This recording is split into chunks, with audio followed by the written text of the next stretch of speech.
What's up, guys? My name is Jerry, and today's video is going to be on the Dallas Mavericks, and we're going to be talking about how this team continues to pull off the impossible, and we're going to jump right into the video.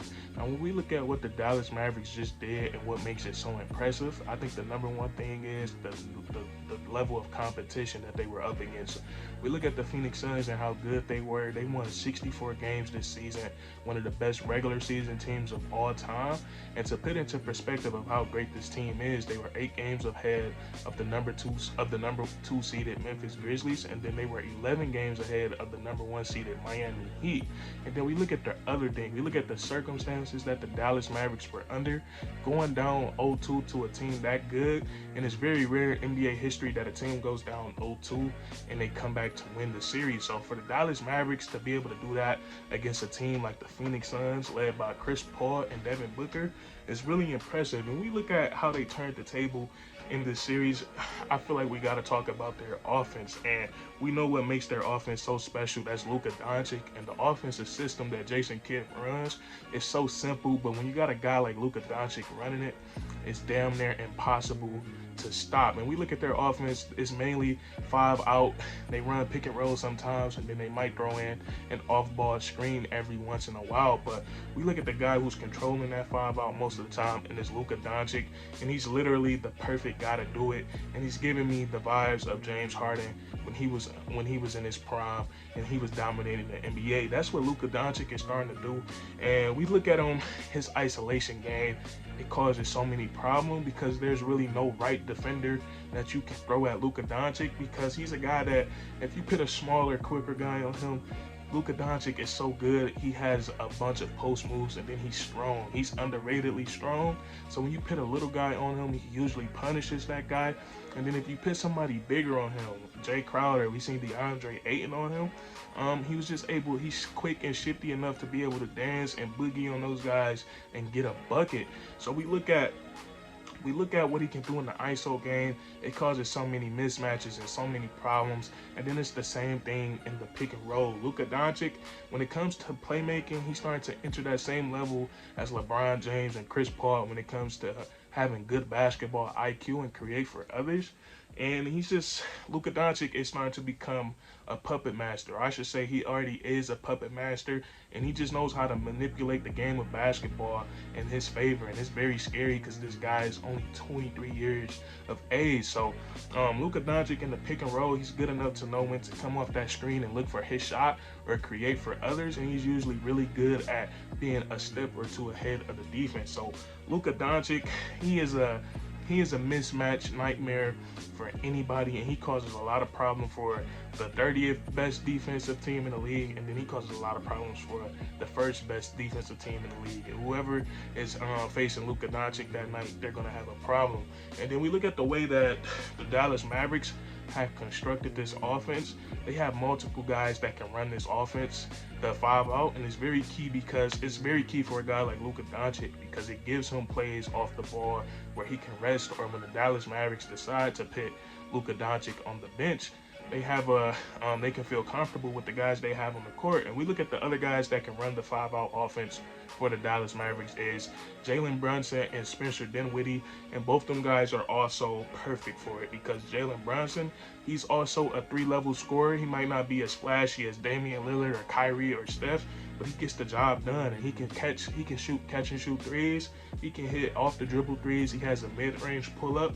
And then my favorite aspect of Jalen Brunson's game is his inside game. His game down low on the block for a guard. He knows how to use his size and strength to his advantage. He's really good in the post, and he's a lot stronger than most of the point guards in this league. So he uses that to his advantage. And him, just like Luka, that creates a lot of mismatches, because if you put your point guard on him, he's just going to take you down to the post. And the Mavericks play 5 out, so it's hard to double team and trap off that because there's shooters everywhere.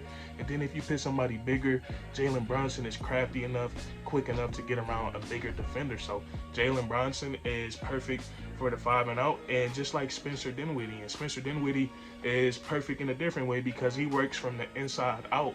And when the Dallas Mavericks, when Dinwiddie is on the court, they're at their best when he's penetrating and he putting constant pressure on the rim. It opens so much up for the Dallas Mavericks, and that's what I love about Spencer Dinwiddie. He loves to get downhill, he loves to drive, and once he get a few layups, that three ball starts falling. We've seen him in this series a couple of times. He hit five threes in a game, and he could just be so electrifying for the Dallas Mavericks sometimes. And we see how much different they look when he's playing at a high level. But Spencer Dinwiddie, just like Brunson and Luca Doncic, they do a great job at running that five out. And then we look at all the other guys that stepped up for the Dallas Mavericks, and not just in this series, but the last series as well.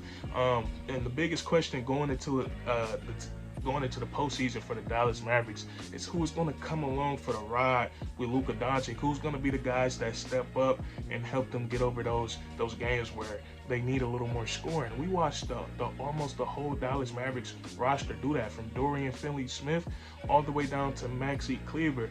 And the two guys that we got to give the most props to, and we just talked about these two guys, is Jalen Brunson and Spencer Dinwiddie. And Jalen Brunson showed that he can be that guy when Luca Doncic went down that can help them win a playoff game. And then Spencer Dinwiddie, he stepped up too. And then we look at the other role players on this team, and I think from last series and this series, the guy that I'm most impressed with is Maxi Kleber, because I never seen it coming. The way that he's been shooting the three ball, the way he's been shooting the three ball in the playoffs, he has a flamethrower, and then the confidence in him is just flowing right now.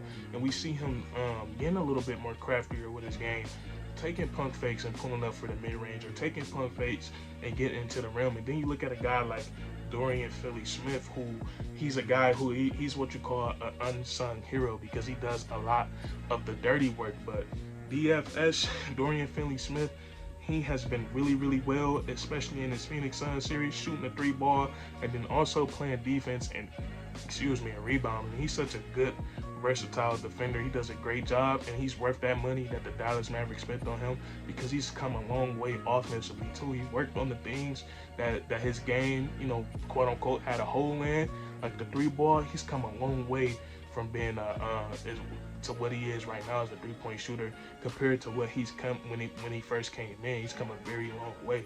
So he's been really good. And then Reggie Bullock hitting his wide open threes has been great for the Dallas Mavericks. And this whole team, you got to give them props. They turned around their efforts on the defensive side of the ball. Those first two games, the Phoenix Suns was getting whatever they wanted. And then after that, they flipped the switch. And then offensively, we know what they do. So this is two series in a row where I feel like the Dallas Mavericks had done something that felt impossible, playing against Rudy Gobert and Donovan Mitchell with no Luca Doncic, and they find a way to stay in that series until he can come back, and then falling down 0-2 to a team like the Phoenix Suns, who just went to the NBA Finals last season, and you figure out a way to outplay them in the rest of those 5 games. That's really impressive. So we got to give props to Jason Kidd, Luca Doncic, and the rest of the Dallas Mavericks, because they played a great series of basketball. And now we got the Warriors and the Mavericks. It's going to be a very entertaining series. But that's going to be it for this video. If you enjoyed, leave a like, comment down below, and then subscribe for more weekly content. We do this all the time, man, and that's courage.